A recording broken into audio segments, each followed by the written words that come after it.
So guys আসসালামু আলাইকুম। আমরা এখন আছি পীরগঞ্জ। আমরা এখন আছি রংপুর জেলা পীরগঞ্জ থানায়।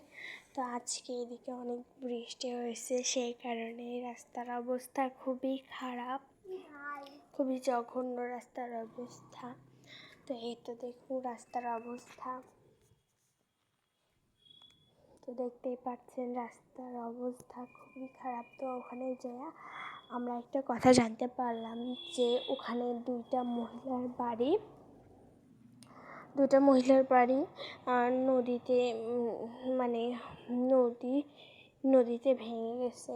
তো এই তো দেখতে পাচ্ছেন এই সাইডে বাড়ি দুইটা নদীতে ভেঙে পড়ে গেছে। দেখুন এই তো এই সাইডে বাড়িটা, নদীর অবস্থা তো খুবই খারাপ, খুবই ভয়াবহ। নদীর পানি এত বেশি হয়ে গেছে, নদীর আশপাশেও যাওয়া যাচ্ছে না, চারিদিকে নদীর যাওয়া যাচ্ছে না, কী অবস্থা। আর এই তো দেখুন ওনার গোসল করতেও অসুবিধা, বাথরুম পড়ে গেছে।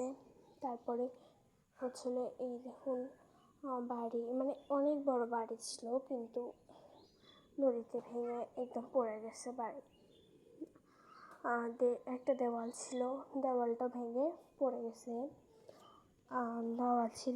সেটা ভেঙে পড়ে গেছে। ওনার সহযোগিতা দরকার। নদী খননের জন্য ওনার অনেক ক্ষতি হয়েছে। ওনার একটা প্রাচীর, তারপরে বাথরুম নদীতে ভেঙে পড়ে গেছে, নদীর মধ্যে। আপনারা চাইলে ওনাকে একটু সাহায্য করতে পারেন। তো ওনার একটু কথাটা শুনুন।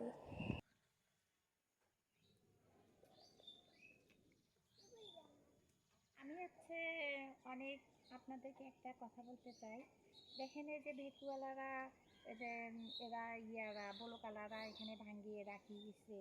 তারপর আমার তো দেখার কেউ নাই। এরা আমাদের বলক বসে দেওয়ার কথা ছিল, দেয় নাই। তারপর এরা ভাঙ্গিতে রাখি চলে গেছে। পাশে আমার মা বাবার কবর। আমরা এখানে 40 বছর থেকে আসছি।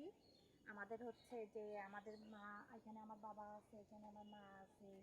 আমরা এখানে 40 বছর হলে আসছি, আমাদের এই কোনো দিন ঘর বাড়ি ভাঙ্গে নাই। এই বলকারেরা ঘর বাড়ি ভাঙ্গে আমাদের এইসব সব ভাঙ্গে দিছে। এখন আমাদের থাকার জায়গা নাই, খাওয়ার জায়গা নাই। আমাদের টিউবওয়েল আমি সেদিন ভাঙ্গি পড়ে গেছি, আমার কোমরে আঘাত পাইছে। আমার তো দেখার মতো কেউ নেই। গ্রামের মানুষ আমাকে ডাকে ডেকে খাওয়াইছে, দিছে। এখন মনে করেন আমি তো অসহায়, আমার তো এখন কেউ নাই। এখন আমার কেউ নেই পৃথিবীতে, আমি ছাড়া আমার কেউ নাই, আমি একা। এখন আমি কি করব বলেন? উনি একটু আমার এখানে দেখাশোনা করতেছে, আসতেছে, দেখতেছে। তারপর মেয়ের কাছে যাইতে বলছে, ওনার কাছে গেছি। উনি আমাকে বলছে যে ঠিক আছে, তোমার ব্যাপারটা আমি দেখবো। উনি যাই হোক আমার সঙ্গে ভালোই কথা বলছে। আজকে গেছিলাম আমি।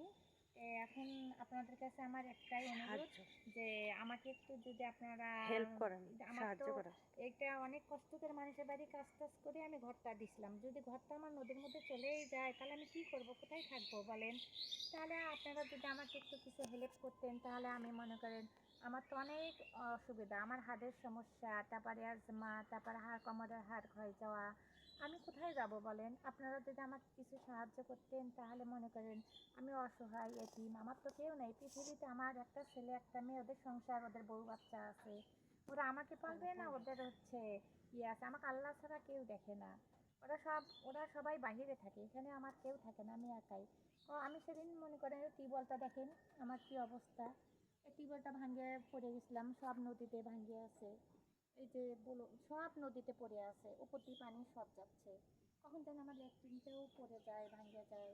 তারপরে যে কলটা আমার, এই দেখেন কি অবস্থা। আমি দড়ি দিই, বান্দি দিয়ে রাখছি। কি কষ্ট করি আমি এরকম করে গোসল করি। সেদিন পড়ে গেছিলাম, এখানে সব নদীতে পড়ে আছে। আমি কি করব বলেন? আমার তো ছেলে মানুষ কেউ নাই, আমি তো অসহায়। আমার সাহায্য করার মতো কেউ নাই। যদি আপনারা একটু আমাকে সাহায্য করতেন, তাহলে আমি বাড়িতে মনে করেন পরশুদিন আমার ঘরে একটা সাপ ঢুকছে। এখন আমি খাইতে পাচ্ছি না, কিছু না, ঘরে ঢুকতে পাচ্ছি না। তারপর মনে করেন হচ্ছে খুব কষ্ট।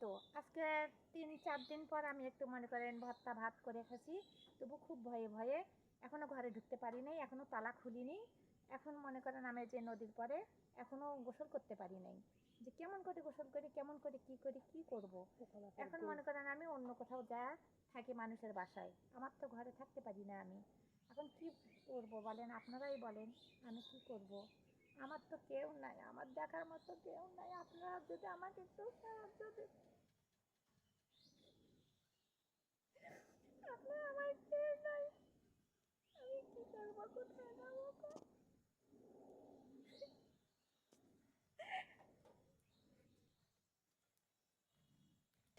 সো গাইস, দেখতেই পাচ্ছেন ওনার মনের অবস্থা খুবই খারাপ। আমি আবারও বলছি, আপনারা চাইলে ওনাকে একটু সাহায্য করতে পারেন। উনি খুবই অসুস্থ। হচ্ছিল ওনার হার্টের সমস্যা, অ্যাজমা, আরও অনেক ধরনের রোগ। তো তাই জন্য উনি উনি মানে বাড়িতেও থাকতে পারছেন না, ভয়ে বাড়িতেও থাকতে পারছি না। পরে আমরা আরেকটা বাড়িতে যেয়ে দেখলাম যে ওখানকার অবস্থাও ওরকম। ওখানে মানে ঘর একটা বাঁকাই হয়ে গেছে। তো তারপরেই তো দেখুন ওখানকার অবস্থা, মানে চারিদিকে মানে এমন অবস্থা, পানি দিয়ে পুরাই শেষ চারিদিকে। দেখুন তো দেখছেন, মানে চারিদিকের অবস্থা খুবই খারাপ। দেখুন চারিদিকের অবস্থা। ওখানে ওনার মা বাবার কবরও আছে, এটাও ভেঙে নদীতে পড়ে যাচ্ছে। তারপরে ওনার ঘর, বাথরুম, তারপরে একটা প্রাচীর তো পড়ে গেছে, এই তো নলকূপটা। তো আপনারা যদি একটু ওনাকে সাহায্য করেন তাহলে উনি ওনার বাড়িটা আবার সুন্দর করে মেরামত করতে পারে। তো এই তো দেখুন নদীর অবস্থা খুবই খারাপ।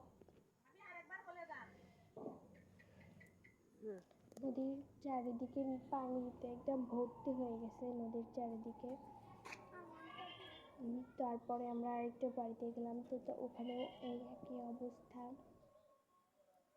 দেখছেন এই তো রাস্তার অবস্থাও খুবই খারাপ, পানি একদম ভরে গেছে পানিতে। আমার বোন বারবার সামনে এসে যাচ্ছে, বারবার আমার বোন একটু নদী দেখুন, নদীটা দেখেই তো অনেক ভয় লাগতেছে মাঝখান থেকে। তারপরে এরকম অন্ধকার হয়ে গেছে, রাত্রি তো তাই জন্য এরকম অন্ধকার হয়ে গেছে চারিদিকটা। তো আপনারা কিন্তু চাইলে একটু ওনাকে সাহায্য করতে পারেন। দেখুন চারিদিকে নদীর পানি দিয়ে চারিদিকের অবস্থা খুবই খারাপ। দেখুন একটু দেখছি ওই পাশ থেকে অবস্থা খুবই খারাপ। বাঁকা ওকে, বাই।